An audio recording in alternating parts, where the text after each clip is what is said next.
So welcome back to As Told by You. Today, we have one of our, I guess it was one of our original target guests. We were like, of the people we want to have on here, there are few people who are more iconic to Columbia than William Starrett. And so William Starrett, the director of the South Carolina Ballet. Yes, sir. And among much other things. Thank you and welcome. Great fun. Great to see you. So I had one question, and I think this is really interesting.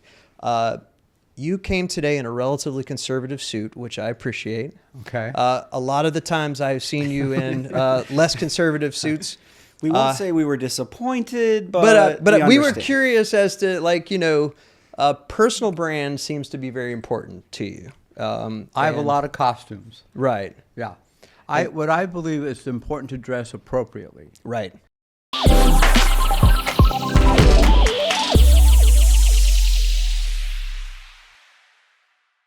I'm around a lot of young people. The dancers are all in their 20s and 30s. And so today I was the greeter at Rotary. Oh, okay. So I am more conservative.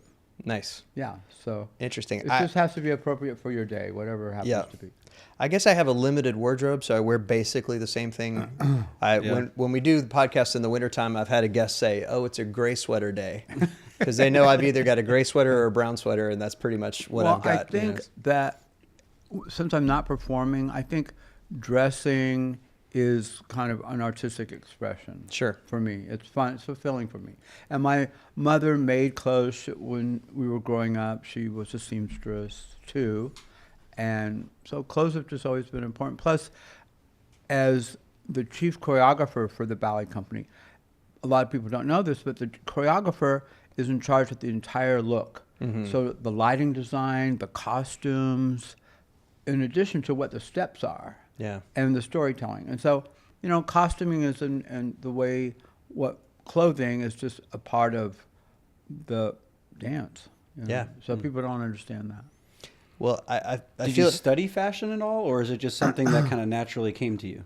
Yeah, no, I just studied it. I mean, no, I did not study it. I just enjoy it. I think it's fun putting clothes together and wearing what.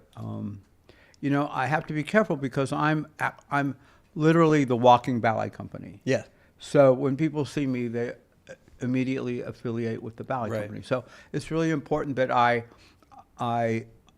am noticeable and eye-catching because I'm constantly trying to promote the ballet. Yeah. But also appropriate. Mm-hmm. So, and if I have to balance between overdressing and underdressing, I always prefer to be a little bit more formal. Yeah, a little more. And that's where we were talking about the personal brand.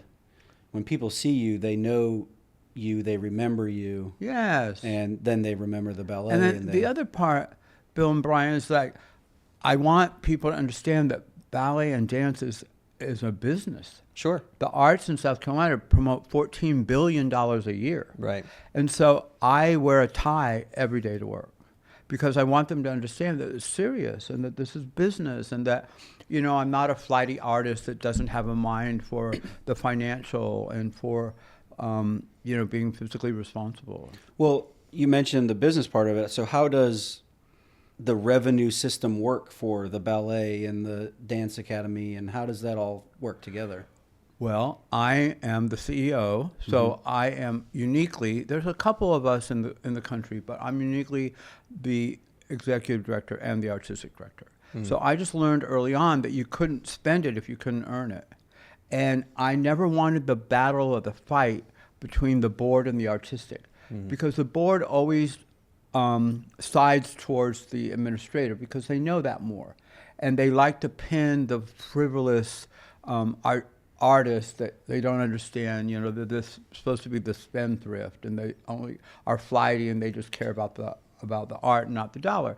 And so I always never wanted those arguments. And so we had a managing director at one point, and he was taking 2-hour lunches, and he let a $6,000 grant fall through the cracks. And then, so I spent the summer arriving at the office at 9 a.m. and took notes about his whereabouts. And he was let go. and they asked if I would be the interim managing director for the summer, and I cleared a $53,000 debt. And then they asked me if I would be the managing director for a year without pay, which I did. And then, eventually I was paid for both roles. And I've had that now for, 20, 25 years. This is my 39th year directing the South Carolina Ballet. Well, certainly you don't keep it going that long without it being well run, Well, and it's important that, that it's managed well, and that, you can't pay the dancers if you can't. Sure. So I'm proud to say we're the largest employer of artists in the state, and we're the largest performing arts organization in South Carolina. I've raised the budget by 1,803% since I took over. Wow. That's pretty good. Might get you to come into our business and help us out with raising some budgets. What kind of stuff do you do? Is it just performances that bring in the revenue, or is there classes, or how does that break down? So the school is separate. I own a school. I have a Okay. dancing school, but that's a private business that's separate. And I own that with my partner, Mary Clem Miranda, who we were dance partners, but we started the school 36 years ago on Main Street, and that's called the Columbia Conservatory of Dance. So the ballet company is nonprofit, and that is run by a board of directors, and I answer to the board of directors. And so our funding, traditionally you want less than 50% or 50% of your income from ticket sales. And so then the other income comes from public funding, corporate funding, individual donors, and gifts, and fundraisers, and that sort of thing. That's the nonprofit part. And the main mission of us as a nonprofit is to keep the ticket prices accessible, and not like the Broadway shows. Mm-hmm. So like Hamilton's $1,000 a ticket. So that totally cannot happen with the South Carolina Ballet, because we're of the community. And so, like, especially now with tariffs and all of the, worrying about the economy, that we absolutely will not and have not increased our ticket prices, or any price. Like a T-shirt has not gone up in price. We're not going to add to that, and that's our mission. So to keep it completely accessible. Yeah. So you guys have Dracula coming up? Yes. We're touring Dracula. We do 5 productions a year. And then the other part of our mission is our educational outreach. Okay. Mm-hmm. So we reach upward of 18,000 children statewide every year. And that's important because, especially today, we're understanding how children learn so many different ways. And so we have a very vibrant educational outreach that I started in 1991. So most ballet companies, their educational outreach is the dress rehearsal. So it's pretty clever. Like if you go to Austin Ballet or Dallas or even the Atlanta Ballet, so they might have a school performance, but they bring them to the Nutcracker, or they bring them to the Swan Lake performance. Well, early on, I thought, that's not really teaching them anything. And it's clever because the students essentially pay for the dress rehearsal. Mm-hmm. So then the students see a substandard show, and maybe there's some mistakes.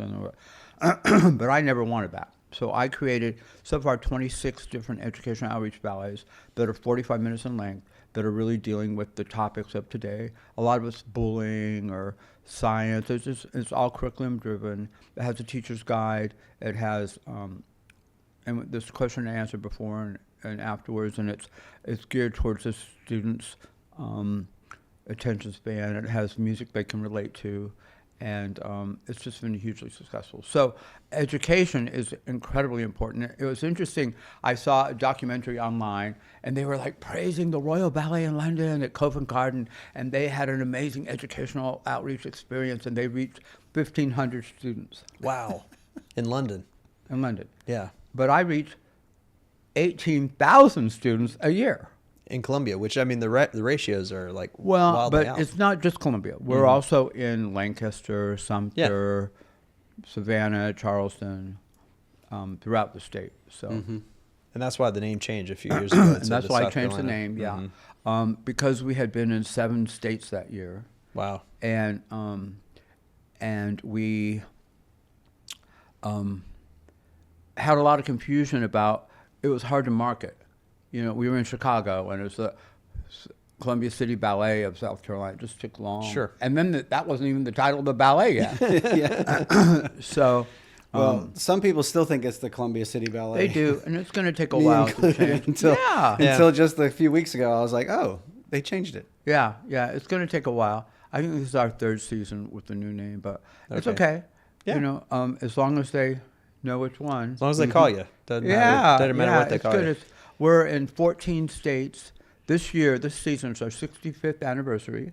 Wow. And we're in 4 states. We're doing 56 performances in 14 cities. Good gracious. Ooh. Wow. That's a lot. Yeah, and you mentioned Dracula. Yeah, Dracula Ballet with the Bite. We're in 5 cities. We already opened in Augusta. This weekend is Columbia, Friday and Saturday. And we have big costume contest and our big gala is on Saturday. And then we go to Savannah on Tuesday. And then we're in Charleston on Friday and Saturday. And then we're in Beaufort on Saturday. And we're in Charleston on Thursday and Friday. Man. So all those different locations, is it the same cast Yes. traveling to all those different locations? Yes. Okay. Yeah. So you don't have like one cast over here and one cast over here? No, they're all hired. They're 27 women and 12 gentlemen. Wow. And And where then do they come from? All over the country. So how do they apply and audition and Yes. all that? Wow. Yeah, they audition, and I have some turnover, but not great. And I try to keep a third of the company African American. I try to keep a third of the company from South Carolina. But it's really just finding qualified artists that are of the standard, and so we have national auditions. I audition in L.A. and New York and Atlanta, but a lot of more and more it's really video auditions. They send in their videos, Yeah. and then I approve because it's expensive, and I approve if they should come or not. Yeah. Because I'm looking for certain types and certain looks, and I might interview them over the phone because I want to save them money. I don't want to waste their time. Yeah. Sure. But then last year we had 200 video auditions, and then we had 3 different auditions. The first time was 36 dancers, and the second time was 17, and the third time was 11. And I didn't narrow them down. That's in the 3 different auditions. And I hired 6 women and 4 men. Wow. Well, the only Of thing the I 200. So the cast from Dracula, are they going to then Do Nutcracker. do Nutcracker? And then what are some of the other This year performances you is our guys do? 65th anniversary, so we opened with Motown Ballet, which was great. We opened that at the Township, and we're touring that both in the fall and the spring. And then it's Dracula, 5-city tour, and then the Nutcracker. I think it's a 9-city tour, 4 states. And then we have a Midsummer Night's Dream, because it's the 200th anniversary of when Mendelssohn wrote A Midsummer Night's Dream. Sure. And Midsummer Night's Dream is so famous because that's the wedding march. Right. So I just wanted to bring that, and it's a wonderful ballet, great touring ballet. And then we end it with our Sapphire, because Sapphire is the gemstone for 65 years. Okay. Gotcha. So we're having a big Sapphire, Sapphire anniversary gala performance, and that's March 7th. That's very cool. So take us back. How do you get into ballet? What is it about ballet that made you want to do Okay, this? so my dad had a construction company, and he also had a ranch, Date Ranch. I'm from California, Southern California. Okay. And he's remodeling this amazing kind of Spanish hacienda, and they end up having trouble paying their bill. Mm-hmm. So the guy says, his name is Logan Cookson, and he says, Cookson, and he says, my wife teaches dance. Do your kids want to take dance? And we can maybe barter with the bill a little bit. And he said, well, okay, it's not really what we wanted, but so then, my sister and I wanted to take dance. We took dance, and I started with tap. We had tap and ballet, and then my sister and I became kind of a team. We would dance at PTA and pool parties and things. And then Logan Cookson became the art director in L.A. for the Carol Burnett show. Oh wow. So they moved. So then you want what you can't have even more. So I really miss dancing. And I was good at it, and I loved that it was kind of physical. And so that's how I got into it. Wow. And then I love Fred Astaire and all that on TV. And Did you then go to school for dance, or you just private dance yeah, lessons so I throughout? went to dancing school after school, and then my cousin was the city manager for the city of San Francisco, and we had a big family reunion in San Diego, and he said, "Whatever happened to your dancing?" He said to me, he's a young man, and he said, "Whatever happened to your dancing?" I said, "My teacher moved away." And so it's odd, he just contacted the dancing schools in San Francisco, and they wrote me, and one of them was having a tour to the Orient, and it was a children's tour. And so it was like this miracle thing. And I was still 13 years old, and my parents drove me to San Francisco, and I auditioned on Thursday, and I moved to San Francisco and started studying dance. I had a scholarship, and I never went home. Wow. 13. So I was 13. It was a month before I was 14. So my parents left me with my aunt and uncle. My uncle was the vice president of Pacific Lumber, all the redwood trees. Yeah. They had a huge mansion. I stayed there with my cousins for the first month. And I'd have to take a Greyhound bus into the city and a streetcar and a bus, and then dance all day. And I went to the Nova Academy. The director had an academic school. And then I'd get back at the end of the day, back on the city bus, the streetcar, the Greyhound bus, get back to San Mateo. So I did that for a month. And then my parents came back, "Do I still want to dance?" I said yes. So then I boarded with a Peruvian family. Their daughters danced in the school. And I lived with them. And I had to share a room with 3 other guys and take the streetcar again so I gave up my own bedroom, my own bathroom, and left my dog, my sister, and I just really wanted to dance. So. You gotta love it to do all that. Yeah.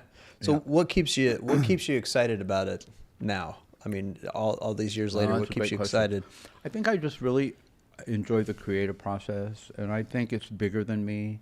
I think it's really important.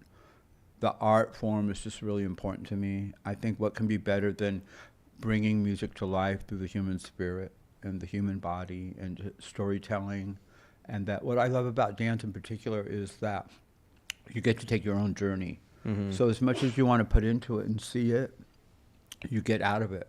So if you don't want to read the synopsis, then you just enjoy the movement, or you can see it for the physicality, or you can see it because you see the music come to life, or you see the story of Romeo and Juliet unfold, and you get to take your own mental journey of what you remember from the book or what have you. And so it's just such a free way of expressing what can be achieved through the human spirit.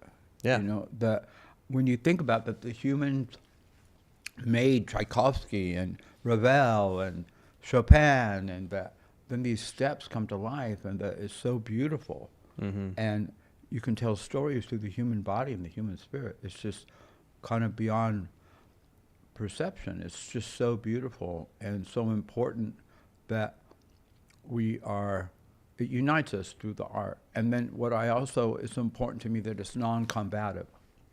That the United States, and I know a lot of Gamecock people aren't going to like this, but it's got to be a battle. It's got to be a winner and a loser. Yeah. Even anything allowed on TV, it's got to be so you think you can dance, and Dancing with the Stars, it's always got to, you got to win the mirror ball. It's got to always be combative. And that's unfortunately our culture. Mm-hmm. So what's important to me is that art is subjective, and that everyone's a winner if you like it or you don't. And that, so it's And non-combative. you can enjoy it without that need to So win. somebody doesn't have to lose. Yeah. Everybody wins. But there also is a prima ballerina, right? So isn't there a competition for who that is? And how do you work competition between the dancers? Okay, that's a great question. Okay, so there is what I'm teaching the dancers, and what's important as an artist is that it just happens to be their time, and that their role is no important than your role. no more important than your role. And that it's really not about them, it's about the art, it's about the storytelling. So that what's important is that you know that the Swan Queen can't be the Swan Queen if all of her swans aren't supportive of her and care about her. And that just happens to be the Swan Queen's time. That doesn't mean it won't be your time. And Yeah. and they have to understand, in my heart and my mind, they're not less important than the Swan Queen. It's just her time. And, you know, just because the Swan Queen is really good at what the steps call for to be the Swan Queen, it doesn't mean that their ability and their steps and what their strengths are isn't equally important. Yeah. That's a great way to look at it. So that they're all equally important. It's just this one person has to be more suited for that. And that when it's not about them, it's bigger than us. It's about the art form, and it's about the storytelling. It's about the creative process. So that's, you know, those are ego problems. Yeah. That's really interesting. But I mean, ego is one of those things where we want it to be, yes, about the team, but everyone has an ego, and especially when you are a highly skilled professional, your ego gets even bigger, just naturally. It can, but the greatest artists are not. Yeah. The greatest artists are, They want to serve the production. they do, and they're Yeah. happy for all the other dancers and what they get, and they're encouraging to them, and that, you know, there's healthy among the guys, you know, but like one's jumping higher, and so they're going to jump a little bit higher too. But they help each other, and like, you know, how'd you do that? Well, I push here and I point there and I kick there, and oh wow, I'm going to try that. And so the camaraderie, and they're helping each other, because what I try to project is no one can be Bill better than Bill, Yeah. right? And so you're just really fulfilling your own perfection, and you're trying to be the best you can possibly be. Well, and So- I think it's interesting. Brian comes from a sports world. Played football most of his life. I come from a musical theater and music background. I know that competition for me, ego, all of that stuff, was a massive driver in me wanting to get certain parts and to do certain things. Not even really to serve the production, honestly. And that's probably why I'm not up to the level of a professional production. But at the same time, like, I love the idea that it's not your time, you know, because Yeah, I mean, that's a great way to help lead the company and lead people through the disappointment of you were close, but you didn't get it, right? Well- so it's not your time. But Yeah. Well, and sometimes they alternate. And so I love that because they learn from each other. And they see, wow, I love the way she did that. I'm going to do that. Or I don't like that. You know, her shoulders were up, and she seemed a little wimpy here. She should have been stronger there. So they learn from each other, and, you know, no one can be you better than you. But I have to admit that this is only wisdom way later. So when I was in my 20s, I was, and I think that's why I understand it so well. And I didn't have the mentoring, and I didn't have the help. And because I left home so young, I was insanely ambitious. Yeah. Like, to a fault. Yeah. Like, not good. I was so determined and never grateful, and all I wanted was more. And if I had opening night in San Francisco, I was pissed off because I didn't get opening night in Houston. So I wanted more and more and more and more and more, and no one coached me. Or if I had been kinder and like happy for the guy that got Houston, the directors would have seen that and been more supportive. But I came off as like egomaniac, never going to be happy enough.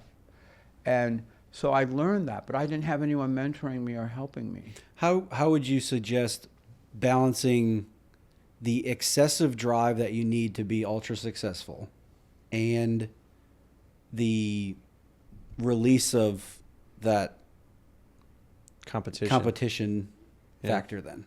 I think being kind and understanding that you come from a place of abundance, and there's enough for both of you, and that you can learn from the guy that did opening night Houston. Right, but your drive to be the best and to want that ambition and to have that ambition and want to be that lead person and be the best one and on the poster, right? There's a drive that gets you up in the morning, that gets you taking the 4 buses to get there. And then whether you get it or not, you still need that drive.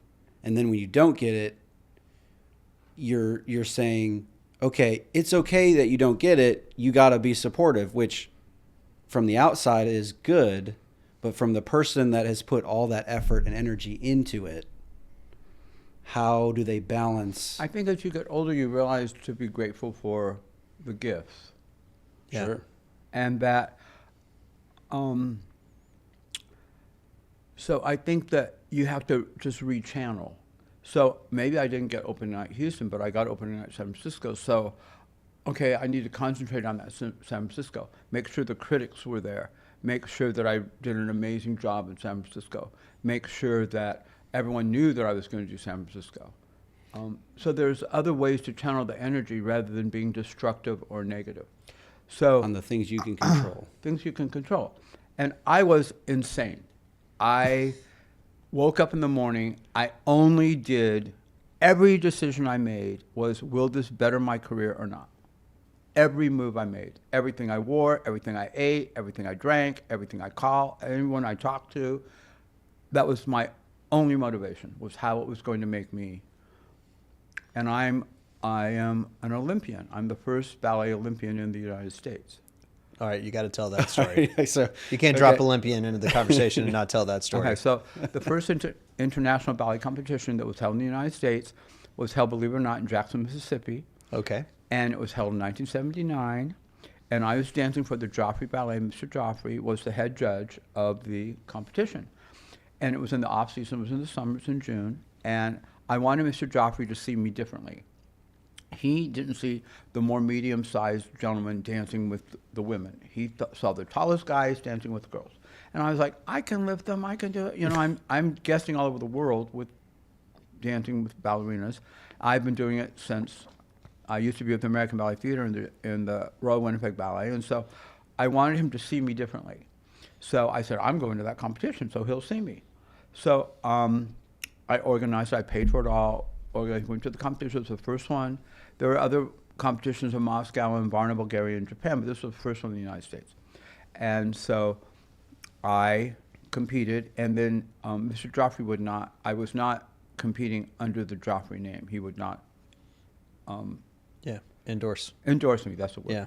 And so, but halfway through the competition, I went from the first round to the second round to the third round, and then he would send me little notes secretly. Do this, don't do that, do this or that. And then I won. I didn't win the gold. I won the bronze medal, the highest American medal. The Russian won the gold, and a guy from Venezuela won the silver. But I was the highest American medalist without the American vote, because Mr. Joffrey couldn't vote for me. Right. So I was the first ballet Olympian in the United States. Wow. How about that? 1979. And right here in Columbia. Yeah. That's amazing. Well, I will have to say, to Brian's point, I look back on those times where I was very competitive musically with other people, to say I wanted to get that thing, or I wanted to have that voice part, you know, that was whatever. And I wish now, looking back at it, that I would say, you know what, if I had just been able to be grateful for being able to do it at all, right? I'm in the room, right? I don't necessarily have to win the competition. I don't have to get the part. I'm just grateful to be in the room. Well, and I had all the wrong attitudes. I wanted to be famous, and I wanted to be rich, and I wanted to be in New York, and you know, I arrived in limousines, and I wore mink coats, and I wanted to be like Nureyev, the famous. And then I would have people call me. I'd have my agent call me in New York at LaGuardia when we were waiting to fly to Europe on the white courtesy telephone, so that I would seem important. And Mr. Joffrey would hear me. William Starrett, white courtesy telephone. White courtesy phone. I would do all that, my agents and everything, just to be. I had no relationships. I everything, because that would distract me. Yeah. Everything was about. So Well, when we had Andre Goodman, who played in the NFL for 11 years, we had him on. Is a friend of Brian's from the Gamecocks. He said, I asked him about how does a high school player that gets to go to college and then a college player that gets to go pro, how do you make the difference? Because there's so many guys that are really good that don't ever get there, And he said it's sacrifice. Mm-hmm. He said, what are you willing to sacrifice to be able to achieve this thing? Mm-hmm. And I think that's what you're talking about. I would sacrifice anything, and just focus, and I think just hard work and drive, and I don't know. My dad had 2 or 3 jobs. He was a really hard worker. I think I just learned drive and from my dad. My mom too. She had several jobs. So I think you can't teach ambition or drive. But, the bad thing was, what I know now is if I had done it for the art and not for myself, I would have gone further. Yeah, you think so? Even further, yeah. Yeah. I did it for the wrong reasons. Sure. And I've learned that as a director too. I used to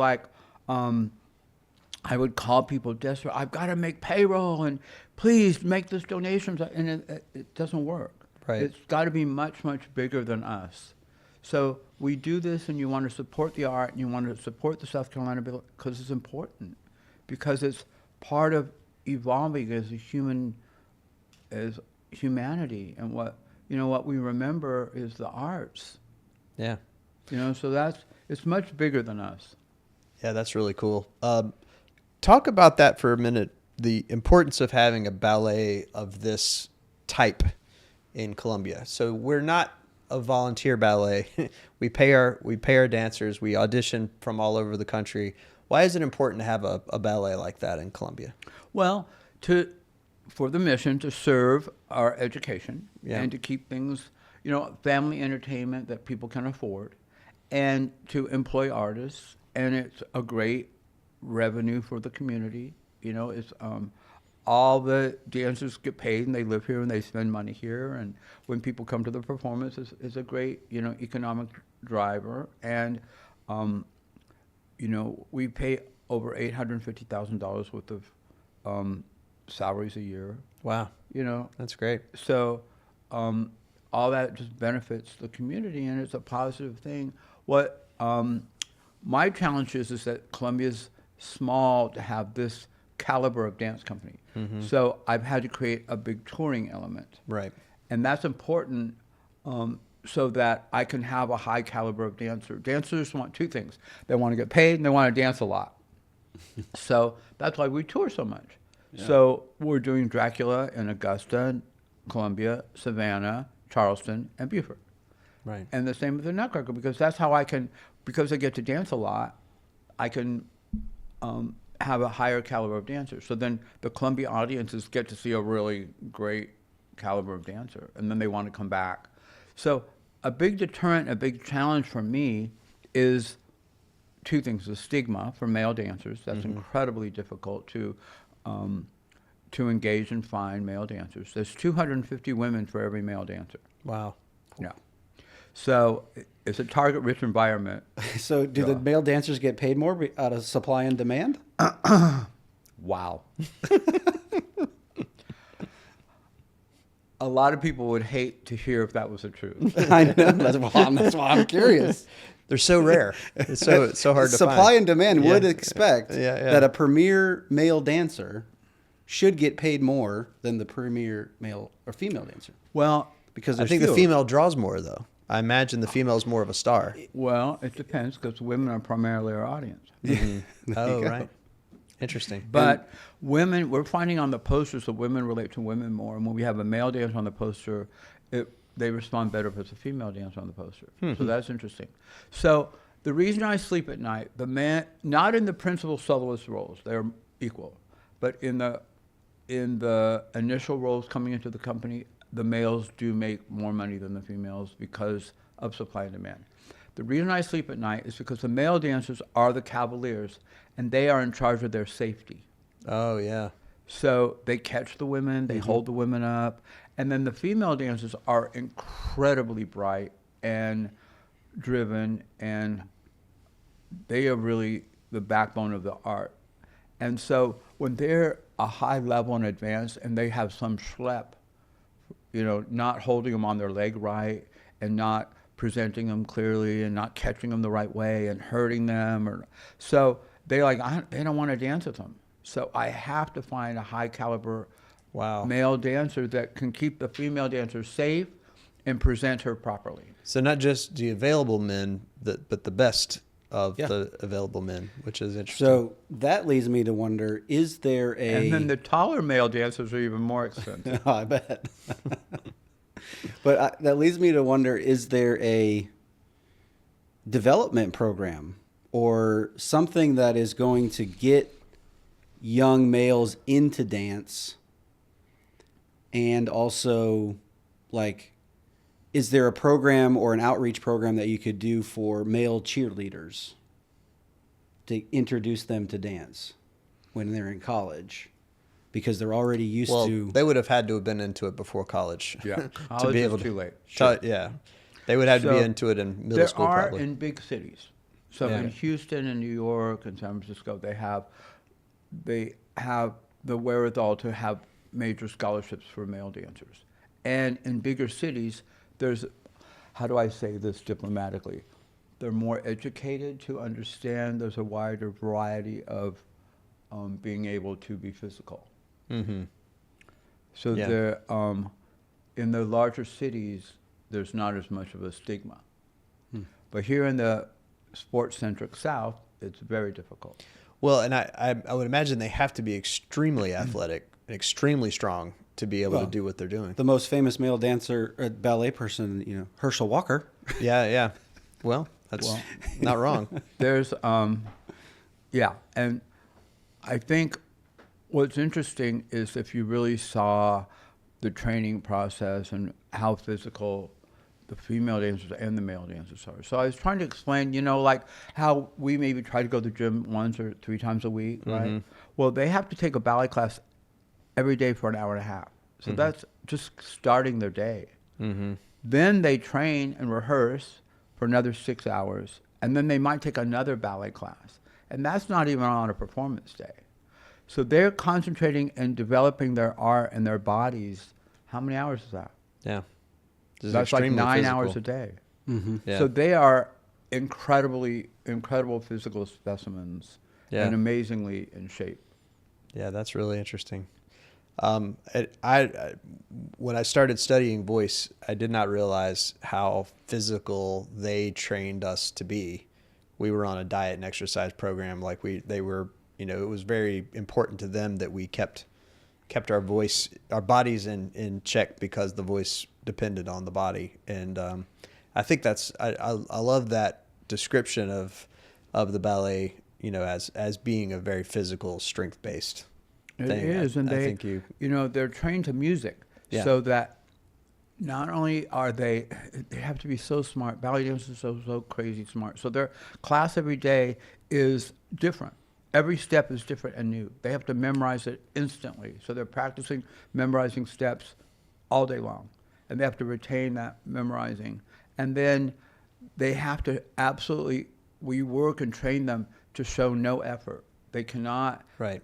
And their head movements and everything is trained to music. They never do any movement that's not to music. So their muscles are essentially trained to music. So they respond to music.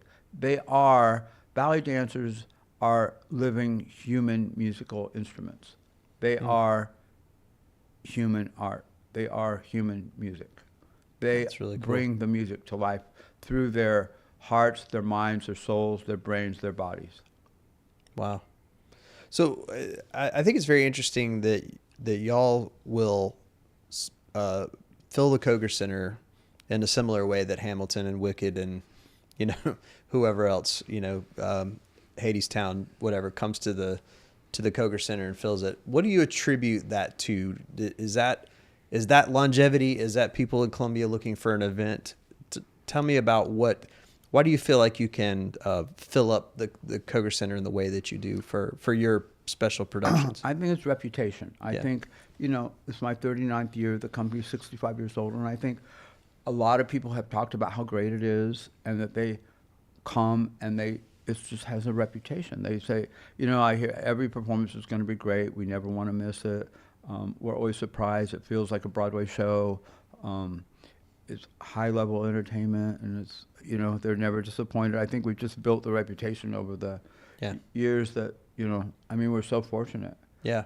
I took my daughter several times to the Nutcracker, when she was younger. She danced as a 7, 8, 9, 10-year-old, doesn't dance anymore, but she did then and loved it. I mean, it was definitely, it was one of the, I had seen the Nutcracker before many, many, many years ago. It was the first time I'd seen it in a while. And it was really impressive. I mean, really. And I change it every year a little bit because people who make it a tradition. Right. And there's some things you can't change, like the Sugar Plum Fairy and things you can't take. But there are numbers and different, things I can change. I always tweaking a little bit the Arabian or the Russian. This year, the Spanish is new, and the angel scene is new, and there's how many new kids costuming. are in it? It's a huge animal, and every city local, like in Sumter, there's Sumter local children in the Sumter production, and Lancaster, there's Lancaster local children, and I audition every child, and I think this year there's about 70 in the Nutcracker, 70 children. Wow. But the children are in children-appropriate roles. Because the most dangerous thing and the worst thing that it so hurts the art form is when we're getting city funding and they're getting public funding and they're advertising that the performance is professional when it's really a school. So then you go there because your neighbor's child's in it, or, we heard that, and then you go and it's boring and it's not good and it's children. And what my problem is if you're going to a child's band concert or orchestra, you can hear, but the trained eye, you're not trained, but it's kind of boring.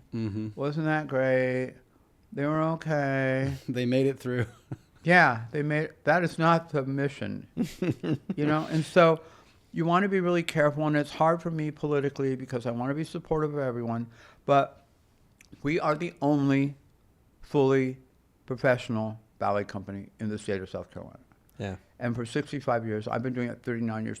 The other directors of the other ballet companies were 40 times bigger than they are.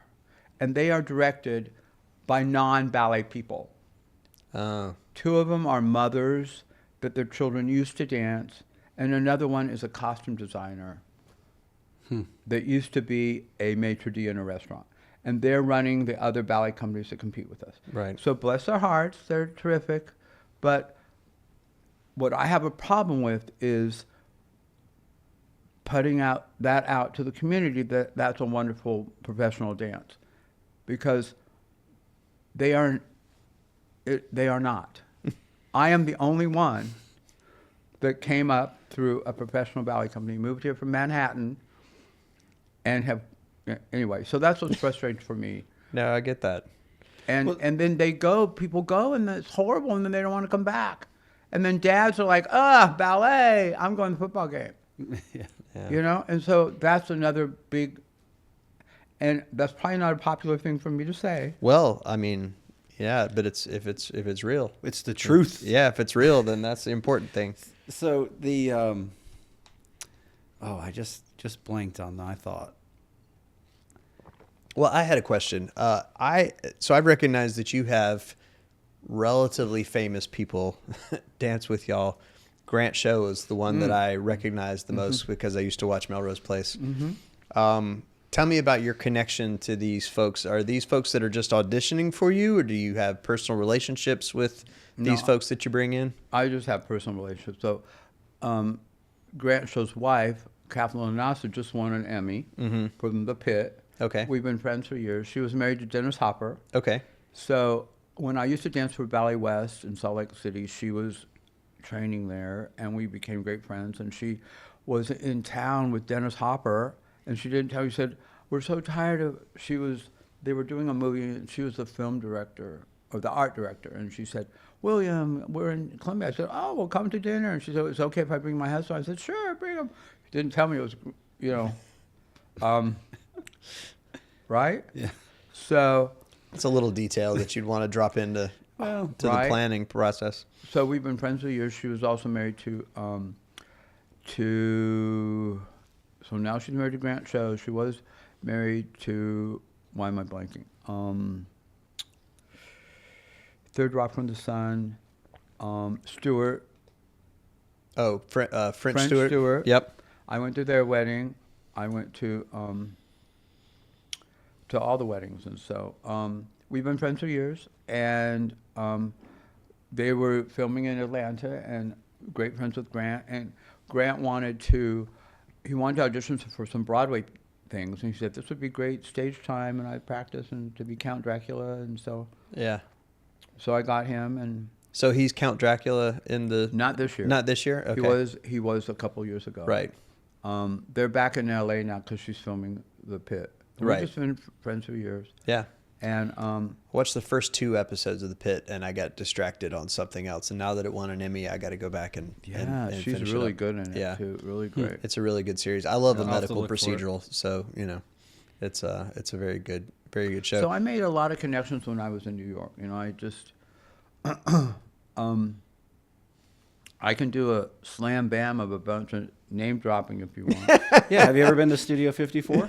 Yes, I danced in Studio 54 with Bianca Jagger. Okay. What? We would always dance together, and we would be like, and I would hang because Mick never wanted to dance, so she'd always find me and we'd dance, and then afterwards we would go with Halston and with the artist.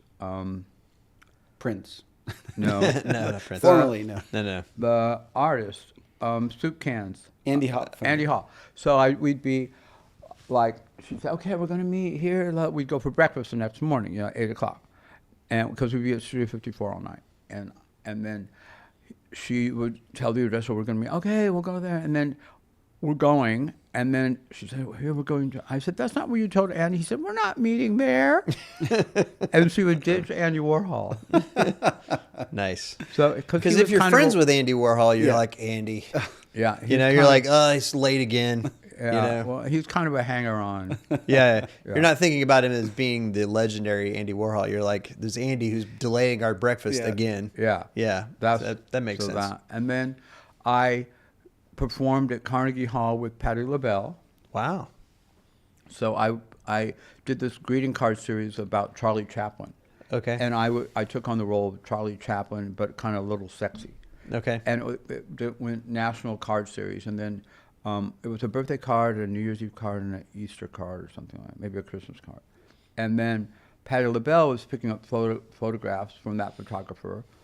And she loved the Charlie Chaplin thing, and she said, what are you doing on Saturday? And I said, well, I leave for London on Sunday. And she said, well, Saturday I'm performing at a little theater around the corner. Do you mind? I could use some help. And I said, well, sure, And does it pay? Yeah, I'll pay. So she said, meet me on 55th. And, so I go to the stage door.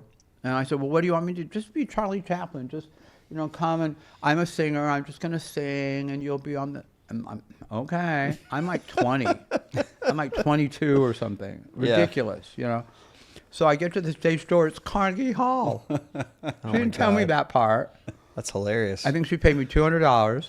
Yeah. And I'm Charlie Chaplin with my mustache and my cane, and she's singing to me. And at the intermission, I was running out of things to do. It was just her and me. And so I saw a janitor's closet. So I busted there. I got a mop and a pail. Anyway, I'm cleaning, and I just make it all up. It's all That's awesome. ad lib. That's great. So, but you didn't even, you don't appreciate that. You don't even know Right. when you're that age. When you're Well, 22. and I think the relevance, the context is lost because you can't look back on it at that age, right? You have to- no, you can't. Yeah. And you then have to- Agnes DeMille, the famous Agnes DeMille, who created, Rodeo and Seven Brides of Seven Brothers and everything. She latched onto me. She loved me for some reason, and because I could tap dance, and the Joffrey was performing at the Hollywood Bowl, and she made me do an acting thing. So her whole thing was showing how dance was really acting, and how you could interpret dance with acting. And I had a whole acting scene with Gregory Peck. Wow. At the Hollywood Bowl. Man. And my dad came to see that. So that was crazy. That's awesome. Yeah. Well, you can drop some names.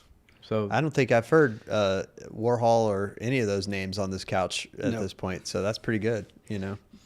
So I had heard a rumor that that I would love to ask you about, that that somewhere in the 80s, Patrick Swayze was up for the director of the Columbia City Ballet. Tell me about the rumor. Do you have any substantiation for that? I've heard the rumor too. I don't know. I hadn't been told that. I do know that when I first performed here, they flew me here because they had some bad experiences with some of the male dancers. So I was dancing for the American Ballet Theater, and of the 77 dancers, Michael Land, who was the ballet master then and had been a principal dancer with the American Ballet Theater, was from here and was partners with Ann Brody, the founding director.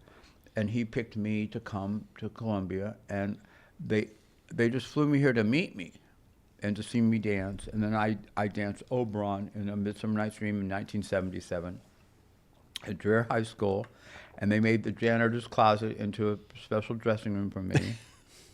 And it was filmed by ETV. Right. It was aired. So, and that began my love affair with Columbia and with Ann Brody, the founding director, and we just got along really, really well. Right. And I think she wanted to retire, to have more time, just concentrating on her school and more time with her partner. And, you know, I was living in New York, so there quite possibly could have been, you know, they could have also approached some other people to be the artistic director. I see. So he would have been like somebody they had approached separately to do it. Okay, gotcha. So that could have been. Just before he became a gigantic movie star. So let's talk about your love affair with Columbia, because you have performed all over the world. You, New York to San Francisco. To Europe. Yeah. Living in New York, San Francisco, performing all over the world. But you've spent the last 40 years here. Yeah. Why Columbia? So when I won that medal in Jackson, Mississippi, Joffrey had an 8-month layoff. A European tour was canceled. So I found myself with a medal and kind of unemployed. But all the judges that had seen me from all over the world, 12 judges, invited me to come to their city and perform. So I performed in the next 8 months in 29 countries. Wow. And I had already been performing in Columbia, but you know, they wanted me even more. And it was also the time, so this was 79, so then 80, 81, 82, it was the time of the AIDS epidemic.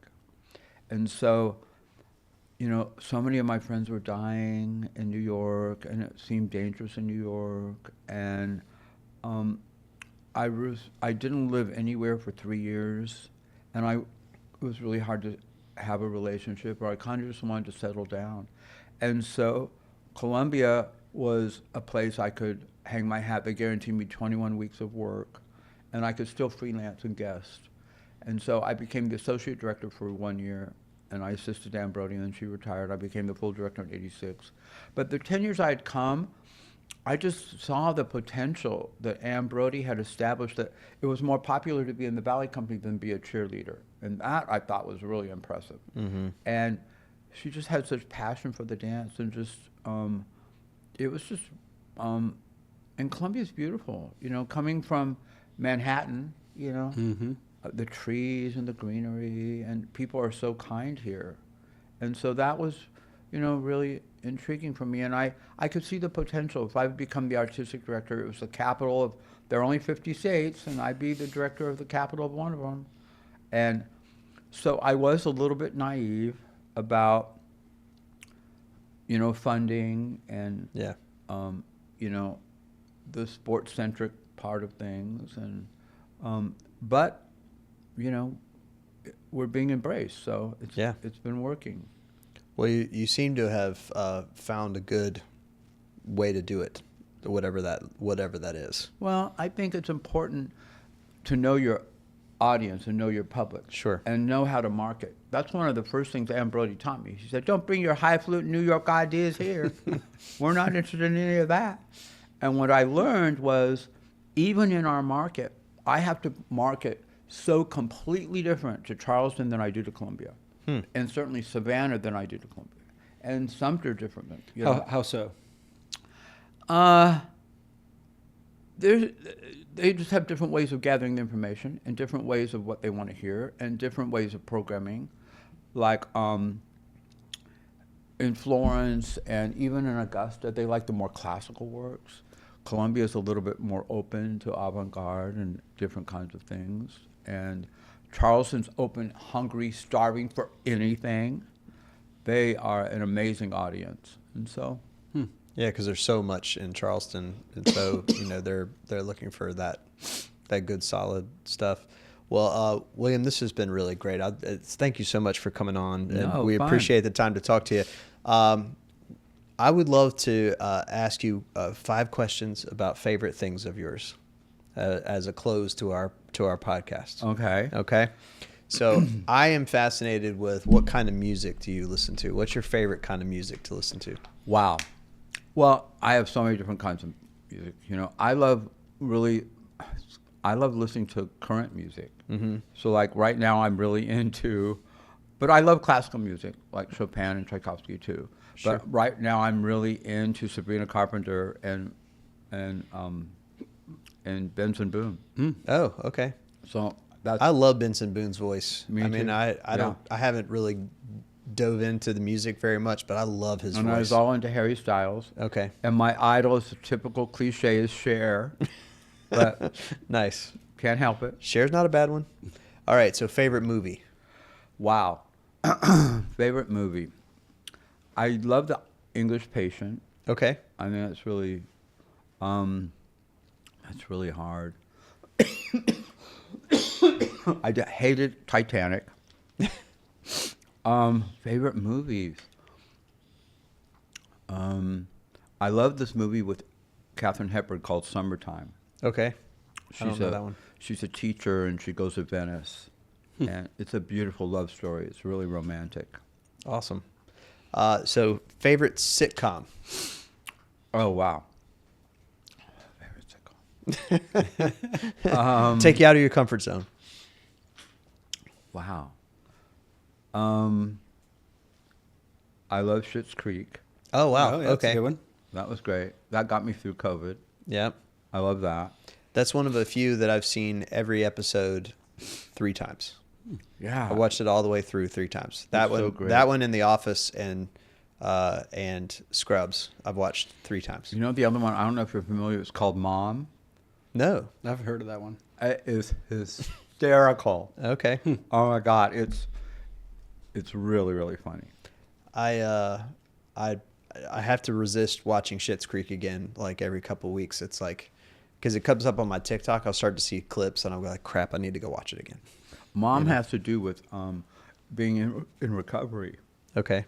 So, and it's so funny. All if right. you know any people. That's Allison Jennings. Oh Yeah. my God. She's the mom. Oh, okay. She's like moves home with her daughter or something like that. Nice. Oh yeah. She is,